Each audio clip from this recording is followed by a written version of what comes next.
Olá, venha com a gente, amanhã está no ar a todo vapor. Seja bem-vindo, quarta-feira é dia de falar de saúde por aqui. Falta pouco para a primavera acabar e apesar das flores e das ruas mais coloridas, quem é alérgico sente até um alívio.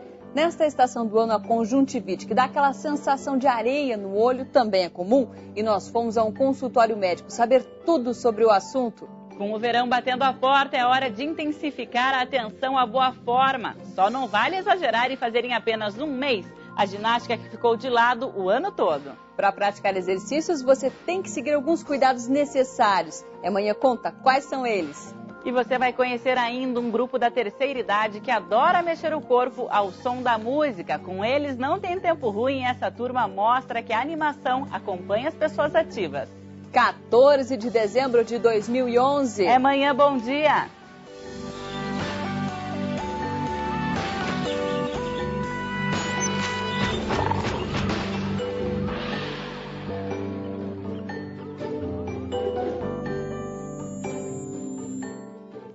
Amanhã começa essa quarta-feira em clima de saúde para dar, vender e doar.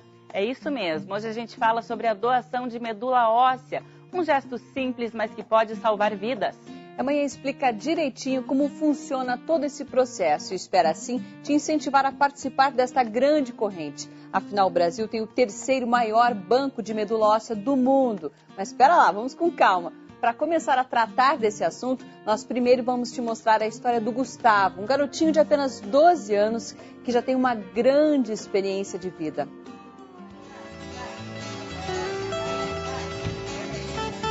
Quem vê o Gustavo correndo e brincando deste jeito não imagina que há 5 anos ele estava fazendo um transplante de medula. A leucemia foi descoberta quando Gustavo tinha 3 anos e até os 6 anos de idade passou por inúmeras internações, fazendo sessões de quimioterapia e radioterapia. O caso foi se agravando e havia chegado a hora de um transplante. Sem ele, o menino talvez não resistisse. Uma doença grave, o tratamento é a longo prazo, foi muito difícil mesmo. Eu não podia fazer nada, né, quase nada no hospital, não podia comer quase nada, era tudo esquentado, de fora não podia vir nada. A sorte fez com que um doador aparecesse. Depois do transplante, Gustavo foi melhorando aos poucos e finalmente, para o alívio da família, ficou curado. Hoje, aos 12 anos, ele leva uma vida normal, como qualquer menino de sua idade. Eu pude brincar melhor, comer quase tudo, né? Tudo, na verdade. E ficar mais na escola, né? Brincar com os amigos, tudo. A família do Gustavo foi a primeira no Brasil a ser autorizada a conhecer o doador. A emoção deste encontro ficou registrada nesta placa, em fotografias e até em camisetas. Foi muita emoção, não tinha assim como agradecer ele pelo que ele fez, porque foi tudo, né? Ele deu a vida de novo para o Gustavo. Foi uma segunda oportunidade que ele nos deu. Depois de tanto sofrimento, a mãe de Gustavo decidiu trabalhar como voluntária na Associação de Apoio à Criança com Neoplasia, a APACN. Para estar contando a minha história, para mostrar para as mães que existe, a esperança existe, né, de cura. É muito legal ser voluntária. Você passou por isso, então se sentiu na pele, né? Como é que foi ficar esperando por um doador? Então eu gostaria que você pedisse para as pessoas. Eu queria pedir porque elas, se não estão cadastradas, não sabem se podem salvar ou não uma vida e quem sabe até se elas se cadastram na mesma hora já vai lá e salva alguém, né? E para mim também foi bem importante porque sem o doador eu não estaria aqui.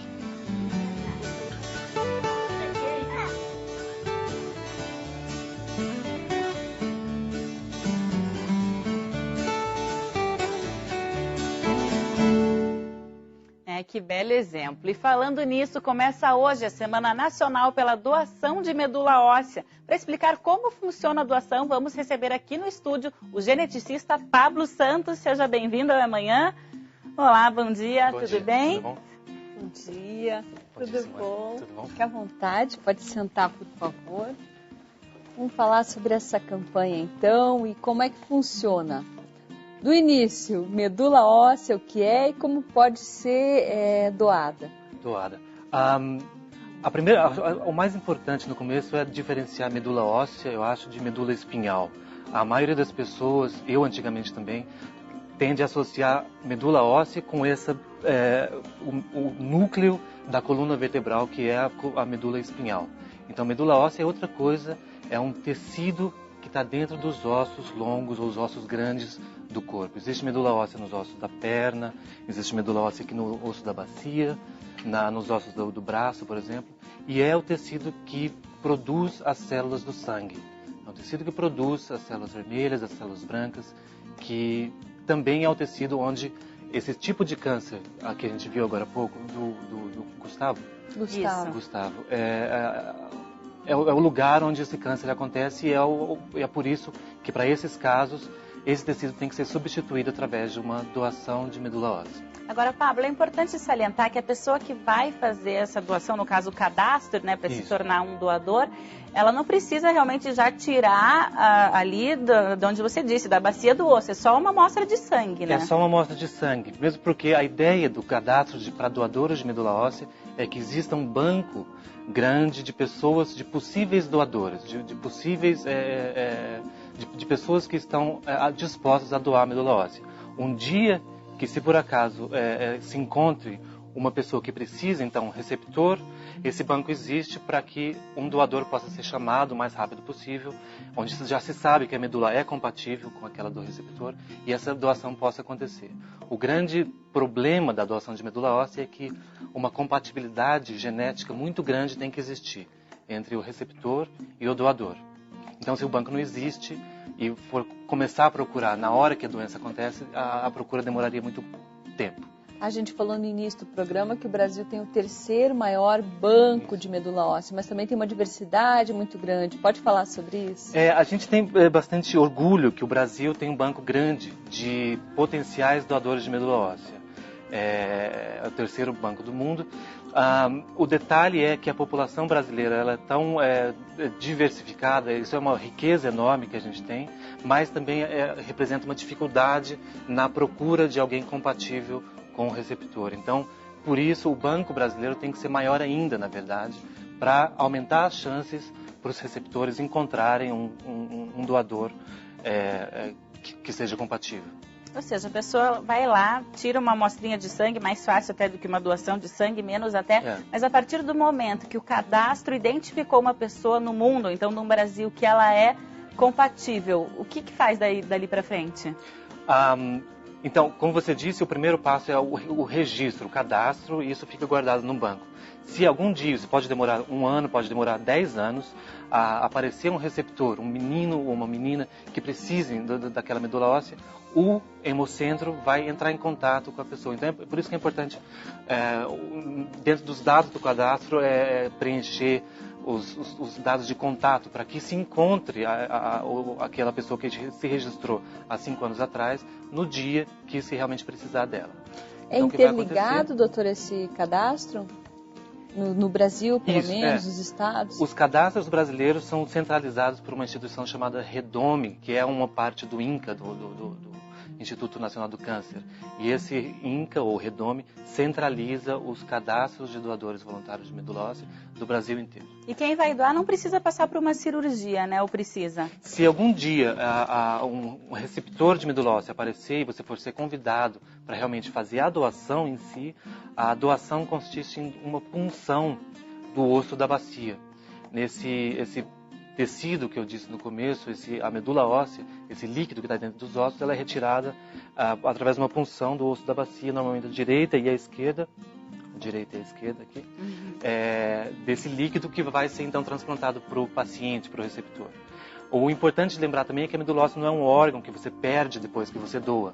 É um tecido como o sangue que se regenera dentro de algumas semanas. Você, teoricamente, pode ser doador 5, 6 vezes se A gente está em condições de fazer isso. O difícil, na verdade, é achar... A compatibilidade, né? Isso, achar a Pablo, compatibilidade. não tem nada a ver com aquela agulha que entra, que as pessoas têm aquela imaginação, né, de entrar aqui no pescoço, nada. Não tem nada a ver com isso. A medula óssea não tem nada a ver com a medula espinhal. Então não tem, ninguém vai encostar na sua coluna vertebral ou aqui nada que tenha a ver com o seu cérebro ou com o seu tecido nervoso, assim, com os seus nervos. Então, a partir de agora, quem assistiu essa entrevista e se sentiu incentivado a doar, tem que procurar quem? O EMEPAR, os hemocentros da região onde Em Curitiba, o EMEPAR. Em Curitiba, o EMEPAR é o hemocentro que trabalha tanto para doação de sangue quanto também para doação de medula óssea. As pessoas vão doar sangue e podem dizer, eu estou também disposta a me cadastrar como doador de medula óssea. Então, a única diferença da doação de sangue é que você vai preencher um formulário a mais e se declarar ok com o fato de que 5 ml daquele sangue que você está doando, de qualquer maneira, na bolsa de sangue, vai ser usada para um teste genético para a gente saber que tipo de medula óssea a pessoa tem. E essa pessoa vai estar, então, cadastrada nesse banco brasileiro até completar 55 anos, que é quando as pessoas saem do banco e não são mais cadastradas como doadores de medula óssea. E então, pode é importante salvar a vida de pessoas e mudar a vida como a do Gustavo, que a gente mostrou ali, né? Exatamente. A história do Gustavo ela só foi possível porque alguém um dia se cadastrou como possível doador de medula óssea. Tá certo. Olha, muito obrigada, muito esclarecedora a sua entrevista aqui. A gente agradece por participar aqui do Amanhã. A gente conversou com o Pablo Santos, que é geneticista. Eu que agradeço. Obrigado. E depois do intervalo, amanhã mostra uma festa pra lá de animada com o pessoal da terceira idade, que é pé de valsa. E veja como cuidar dos seus olhos e se prevenir de um problema comum na primavera, a conjuntivite. Nós voltamos rapidinho.